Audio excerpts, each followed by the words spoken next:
When I was a kid, I always liked to read and write, but I never really enjoyed learning about something called grammar. It wasn't until I actually got into college, went back to college, that I started paying more attention to grammar because I started doing a lot more writing and for a lot of publications. So I thought, okay, I might as well learn this grammar thing. Well, one of the first things you learn when you get anywhere near a newspaper, anywhere near somebody who's critiquing your work, is you learn about the active voice.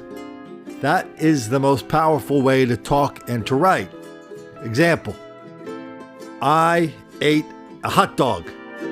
That tells us who did it, what they did, and what they did it to. Subject, verb, object. Bam. That's active voice. But if you want to do it passive voice, you would say, oh, the hot dog was eaten. Well, all of a sudden you have a complete sentence, but you removed any idea, any hint of who was responsible for eating the hot dog. In that case, me. You see this a lot on TV, especially among the libs and the Democrats in DC. When they're trying to weasel out of something, they'll go, well, instead of saying the Department of Justice set the wiretaps or approved the wiretaps, they'll say, well, the wiretaps were approved. Wait a minute. You left out the most important part. You left out the actor. You left out the doer. You left out the person making all this happen. Why is that? Well, the answer is because sometimes when you're talking, you're hoping you can leave out the person responsible for everything and hope nobody will notice. That's what they do here. Apparently, Hispanic men in Jacksonville are being attacked. Wow. Wait till you learn. Okay, spoiler alert, it's the fellas doing it, okay? But wait till you learn when they assemble all these experts together, wait till you learn whom at least one of them blames.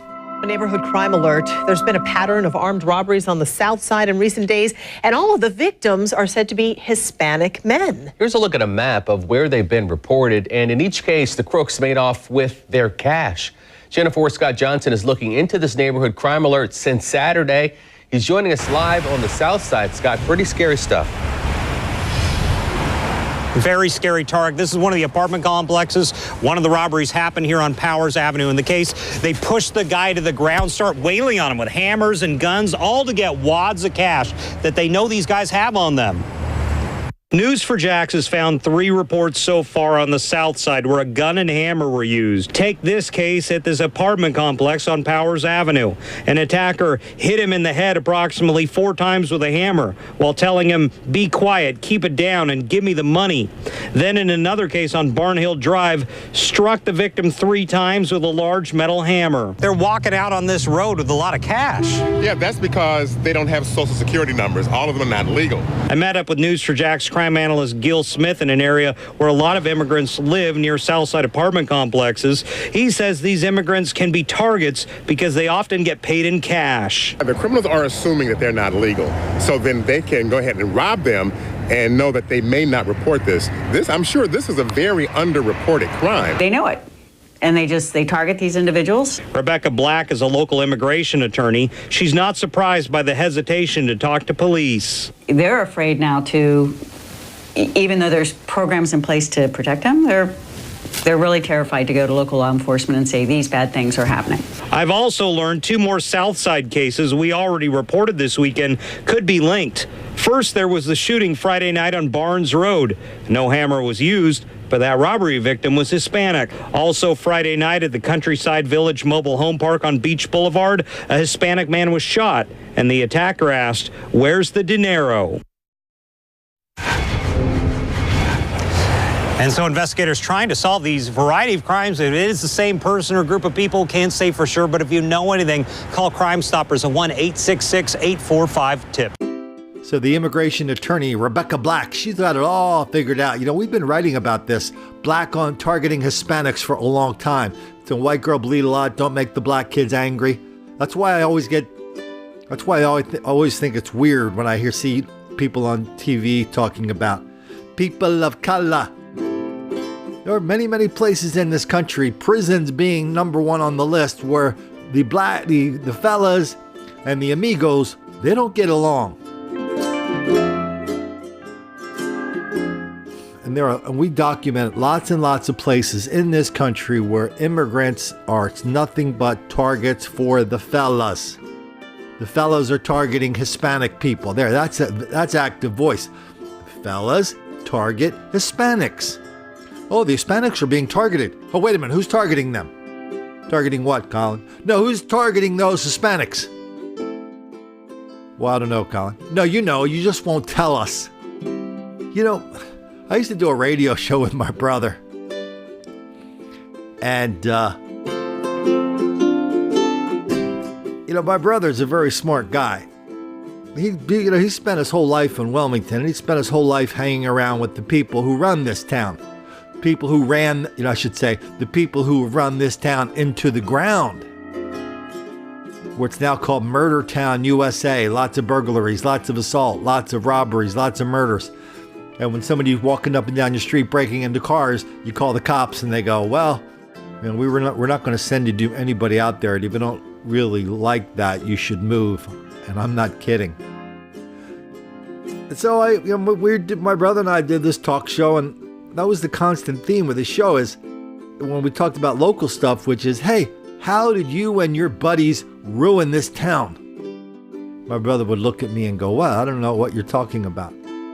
Now, my brother, he likes to watch the news from Russia and the French channels and the Japanese channels and Pakistan. So he can tell you in 1492, when Columbus sailed the ocean blue, exactly what was going on in Pakistan.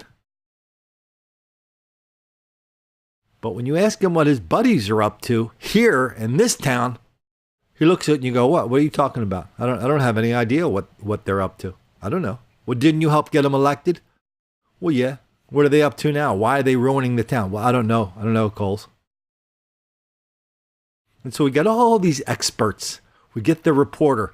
Definition of a reporter, someone who speaks with absolute authority about something they know nothing about. Can you give us a hint about who's targeting who? No, I don't think so, Colin. What about that criminal justice expert? That dude pops up in Jacksonville all the time. I think he used to be a cop. Every time the people in Jacksonville need to be assured that there is no such thing as black criminality wildly out of proportion in Jacksonville, they put that dude on the TV and he goes, yeah, you guys better stop walking around with headphones on because that's very dangerous. I mean, where do we get these experts? Where do we get these know-nothings that know everything about everything except the one thing you want to know about? Who's targeting the Hispanics in Jacksonville and around the rest of the country? Who? Are white people doing it? Are Trump supporters doing it? Well, that's what this lady wants us to believe. Oh, it's exploded since Trump happened, since Trump took office. Oh, that's a lie. No, there's an enormous amount of black on Hispanic hostility in this country. Yeah, the fellas do not like the amigos. The fellas believe the amigos are coming over here and taking their jobs because the amigos come over here, all they want to do is work their asses off. Way more than the fellas. Yeah, that's a fact. I lived in San Diego for 35 years on the border. Got a chance to learn a thing or two about the amigos. Yeah, I believe in borders, language, culture, all that stuff. But I'll also tell you this. When you're in Southern California and you want to talk about somebody with family values that goes to church, pays their taxes, shows up on time, does the job, you're not really going to, the chances are you're not going to be talking about a Caucasian family. You're going to be talking about a Hispanic family.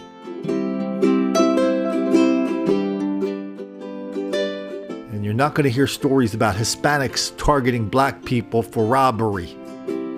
That doesn't happen. But the other way happens, and all the people in Congress, the Hispanics in Congress, and all these self-appointed community organizers, they just ignore it. So they can just continue on telling us the fairy tale about the people of color.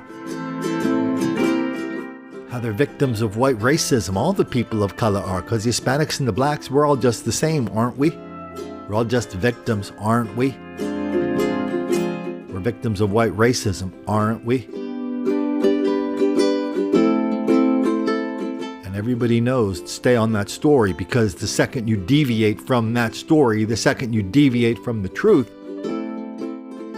the second you deviate from the fairy tale,